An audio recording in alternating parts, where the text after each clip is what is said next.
Putra sulung Presiden Joko Widodo Gibran Rakabuming Raka tetap bisa melenggang maju jadi cawapres di Pilpres 2024.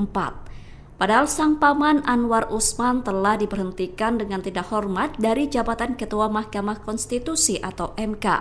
Anwar Usman terbukti melakukan pelanggaran berat selesai meloloskan keponakannya maju jadi cawapres. Namun meskipun Anwar telah diberhentikan, ternyata Majelis Kehormatan Mahkamah Konstitusi atau MKMK tidak bisa merubah putusan MK yang telah ditetapkan. Hal itu terungkap dalam kesimpulan putusan etik pertama dalam sidang pembacaan putusan pada Selasa 7 November. MKMK mengatakan pihaknya tidak bisa mengoreksi terkait aturan syarat batas usia Capres-Cawapres.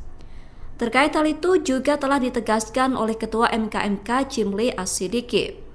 Ia menegaskan bahwa aturan batas usia Capres-Cawapres yang telah ditetapkan MK sudah final. Selain itu, tahapan pencalonan Pilpres dengan 3 pasangan calon tinggal menunggu disahkan KPU RI. Jimli mengatakan jika ketentuan batas usia kembali diubah MK, maka putusannya akan berlaku untuk pemilihan umum tahun 2029 mendatang.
Download Tribun X sekarang, menghadirkan lokal menjadi Indonesia.